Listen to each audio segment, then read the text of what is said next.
एक नगर में एक बीमार स्त्री रहती थी।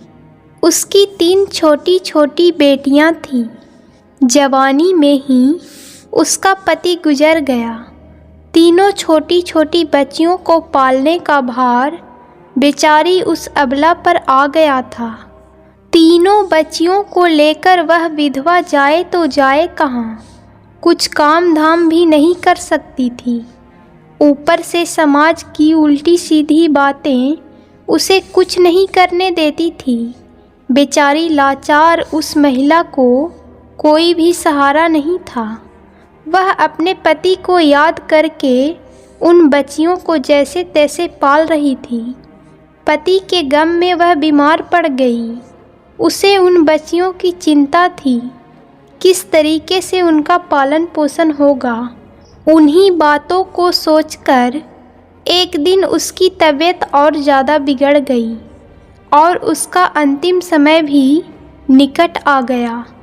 यमराज का एक दूत उस विधवा स्त्री के प्राण लेने धरती पर आया, लेकिन वहाँ का नज़ारा देखकर वो दुविधा में पड़ गया।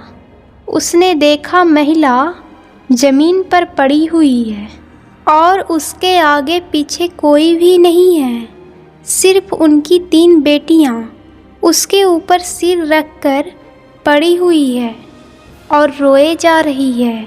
ये देखकर उसको दया आ गई और वह बच्चियां अपनी माँ को रो रो कर जगा रही थी। फिर दूत ने सोचा कि इनका पति तो पहले ही मर चुका है। अगर मैं इस स्त्री के प्राण लेकर गया तो ये बच्चे किसके सहारे रहेंगे, कौन इनका लालन पालन करेगा।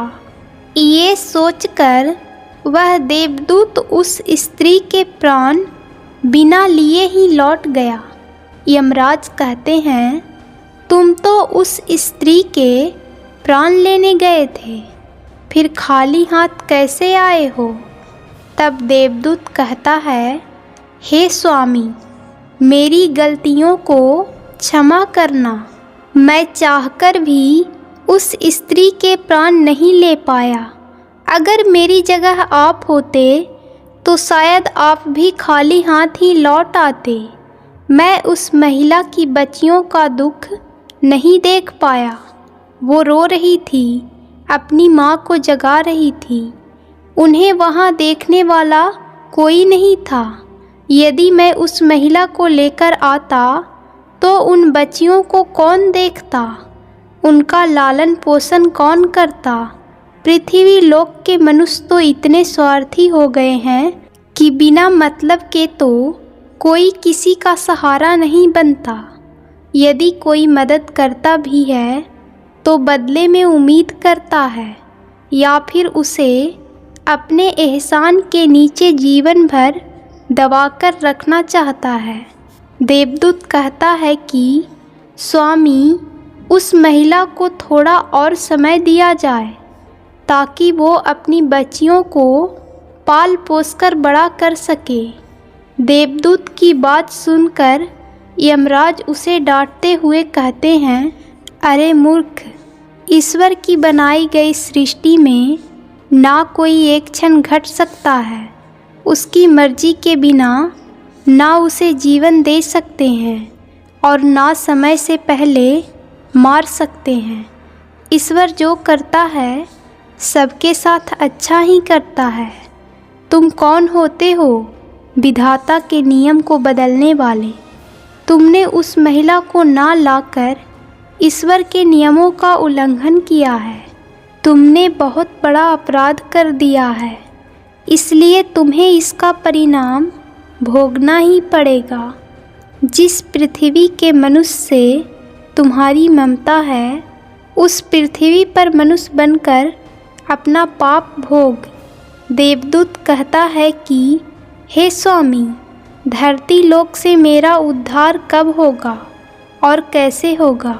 यमराज कहता है, धरती पर जाकर तुम अपनी मूर्खता पर 3 बार खिलखिलाकर हंस लोगे तो उस समय ही तुम्हारा उद्धार हो जाएगा। इतना कहकर यमराज ने उस देवदूत को धरती पर ढकेल दिया। वह धरती पर मनुष्य शरीर में आ चुका था। उसके शरीर पर वस्त्र नहीं थे। धरती लोक का एक नियम भी है, जब मनुष्य जन्म लेता है उस समय वह नग्न ही होता है।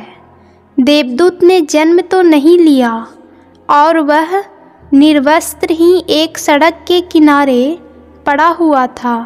ठंड से ठिठुर रहा था। वहाँ से एक मोची गुजर रहा था। वह मोची अपने बच्चों को ठंड से बचाने के लिए कपड़े ले जा रहा था। रास्ते में ठंड से ठिठुरते एक नग्न व्यक्ति को देखकर उस मोची में दया आ गई। उसने अपने बच्चों का तो कपड़ा नहीं लिया, लेकिन उस देवदूत को कपड़ा और कंबल जरूर खरीद दिया और कपड़े लाकर उस देवदूत को दे दिया। देवदूत कहने लगा, भाई, आपने मुझे कपड़े देकर मुझ पर बहुत बड़ा उपकार किया है, लेकिन कपड़े देकर आपने तो मुझे ठंड से तो बचा लिया, लेकिन मेरे पास ना तो कोई घर है, ना कोई परिवार है और ना ही कोई भोजन का साधन है। तब मोची बोला, भाई, तुम मेरे घर चलो, मैं तुम्हारा सारा खर्चा उठा लूँगा। और वह मोची देवदूत को लेकर घर पहुँचा। उधर मोची की पत्नी ने देखा उसका पति तो बच्चों के कपड़े लाने गया था। कपड़े तो कुछ लाया नहीं, उल्टा एक आदमी को ले आया। पत्नी अपने पति से झगड़ने लगी और उसे भला बुरा कहने लगी। ये देखकर वो देवदूत बहुत ज़ोर ज़ोर से हंस पड़ा। मोची ने पूछा, अरे भाई, तुम हंस क्यों रहे हो? ऐसा क्या देख लिया आपने? तब देवदूत ने कहा, भाई, मेरी हंसी का रहस्य मैं आपको नहीं बता सकता। समय आने पर मैं तुम्हें स्वयं ही बता दूंगा। देवदूत मोची के घर में रहने लगा और कुछ ही दिनों में उसने मोची का सारा काम सीख लिया। देवदूत के द्वारा बनाए गए जूते और चप्पल खूब बिक रहे थे। कुछ ही दिनों में मोची धनवान बन गया। दूर दूर तक उसके जूते फेमस हो गए थे। यहाँ तक कि राजा महाराजा भी उससे जूते बनवाने का आदेश देते थे। जब वह देवदूत उसके घर आया था, उसकी तो किस्मत ही चमक गई थी। धन की कोई भी कमी नहीं रही। सब कुछ अच्छा चलने लगा।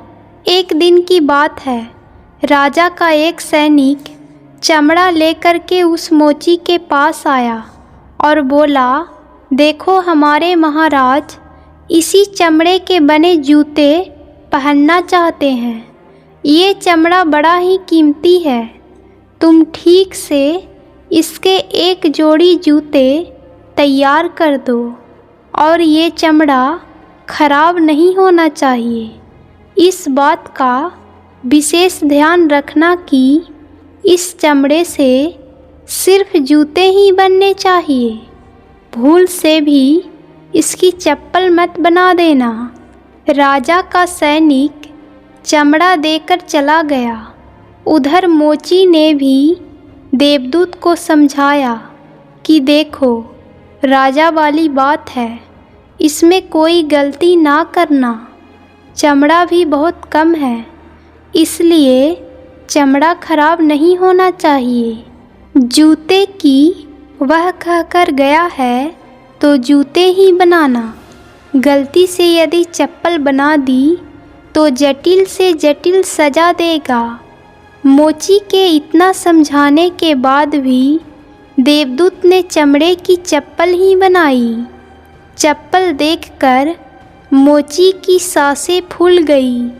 वह देवदूत को डांटने लगा, यहाँ तक कि डंडा लेकर उसे मारने के लिए दौड़ा और कहने लगा, अबे मूर्ख, तुझे बार बार समझाया था कि जूते ही बनाना, लेकिन तूने चप्पल बना दी।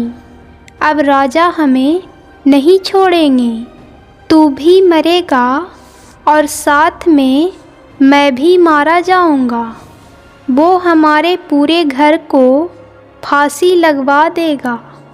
मोची को अत्यंत दुखी देखकर देवदूत एकदम से खिलखिलाकर हंसने लगा। मोची बोला, अबे मूर्ख आदमी, काम बिगाड़ कर अब हंस रहा है। वो देखो, जूते लेने राजा का सैनिक आ गया और बोला, भाई, कल जो मैं चमड़ा देकर गया था उसके जूते मत बनाना, चप्पल बना देना, क्योंकि राजा साहब का देहांत हो गया है और यहाँ की प्रथा है कि मरने वाले व्यक्ति को चमड़े की चप्पल पहनाकर अर्थी पर लेटाया जाता है। दूसरे दिन एक बुढ़िया के साथ कुछ लड़कियां मोची की दुकान पर आई थी। उनकी शादी होने वाली थी और वह तीनों अपने लिए जूते की नाप देने आई थी। देवदूत ने तीनों लड़कियों को पहचान लिया कि ये तीन वही लड़कियां हैं, वहीं जिनकी माँ को ना ले जाने के कारण आज मैं अपने किए की सज़ा भोग रहा हूँ। और ये लड़कियाँ काफ़ी बड़ी हो गई हैं, लगता है अच्छे घर में पली बड़ी मालूम पड़ रही है। बुढ़िया कहती है, हाँ बेटा, बचपन में इनकी माँ चल बसी, इसलिए इनको मैंने मेरे पास रख लिया। मेरे पास करोड़ों की दौलत है और दुर्भाग्य से मेरा कोई नहीं है, तो इनको मैंने अपने पास ही रख लिया। मैंने इनको पढ़ाया लिखाया और अब इनकी बड़े ही धूमधाम से अच्छे खानदान में विवाह करने जा रही हूँ। लड़कियों का भाग्य देखकर देवदूत सोचता है, परमात्मा जो करता है अच्छा ही करता है। अगर उस समय उसकी माँ नहीं मरती तो आज ये भूखमरी में दरिद्रता में पड़ी रहती। इनकी माँ के मरने के बाद आज तीनों लड़कियाँ बहुत बड़े घराने की बहू बनने जा रही है और इस बुढ़िया की करोड़ों की संपत्ति की मालकिन भी बन चुकी है। ये सब देखकर देवदूत अपने पहले की मूर्खता को सोचकर ज़ोर ज़ोर से हंसने लगा। मोची ने पूछा, अब क्यों हंस रहे हो? अपनी हंसी का कारण बताओ। देवदूत मोची से कहता है कि मैं एक देवदूत हूँ और अभी जो ये तीनों लड़कियाँ जूते की नाप देकर गई हैं, इनकी माता को मैं लेने आया था, लेकिन उस समय ये तीनों छोटी छोटी थी और इन पर तरस खाकर मैं इनकी माँ को नहीं ले गया और इनके पिता का पहले ही निधन हो चुका था। इस कारण मुझे यमराज ने श्राप देकर धरती पर भेज दिया। मैं बिना कपड़े के एक सड़क के किनारे पड़ा था, तब तुम मुझे अपने घर ले आए। उस समय तुम्हारी पत्नी तुमसे बहुत लड़ी थी, क्योंकि तुमने अपने बच्चों के कपड़ों के पैसे से मेरे लिए कंबल और कपड़े खरीद लिए थे। तब मैं पहली बार तुम्हारी पत्नी की मूर्खता को देखकर खूब हंसा था, क्योंकि तुम्हारी पत्नी उस लाभ को नहीं देख पा रही थी जो मेरे आने से तुम्हारे घर में होने वाला था। और दूसरी बार हंसी तब आई जब मैं राजा के जूते नहीं बनाया और तुम डंडा लेकर मेरे पीछे भागे। उस समय तुम राजा के बारे में सोच रहे थे, लेकिन तुमको ये नहीं मालूम था कि राजा के साथ क्या घटना घटने वाली है। जिसके कारण राजा को जूते से अधिक चप्पलों की आवश्यकता पड़ गई। कई बार ऐसा होता है जो हम उसे देख नहीं पाते और वह जो होने वाला होता है। कई बार परमात्मा हमारी अच्छाइयों भलाइयों के लिए हमारे साथ बुरा करता है, पर हम उसे देखकर भगवान को कोसते हैं। हम उस अच्छे को नहीं देख पाते हैं जो हमारे साथ भविष्य में होने वाला है। कई बार हमारे साथ वर्तमान में अच्छा होता है तो हम बहुत खुश होते हैं, लेकिन हम ये नहीं देख पाते कि भविष्य में क्या होने वाला है। हमारे साथ दो तरह की घटना होती है, अच्छी और बुरी, लेकिन हमें हमेशा ये सोचना चाहिए कि भगवान जो करेगा अच्छा ही करेगा। ये सोचकर आगे बढ़ना चाहिए। अच्छे लोग दुखी इसलिए रहते हैं क्योंकि अच्छे लोगों को बाद में अच्छा हो सके, और दूसरा कारण ये है कि अच्छे लोग हमेशा ईश्वर से जुड़े होते हैं और इनको ईश्वर से जुड़ा रहना ही ज़रूरी है। उन पर दुख आते रहना चाहिए। अंत में देवदूत मोची को सब कुछ समझाकर वापस यमराज के पास चला गया।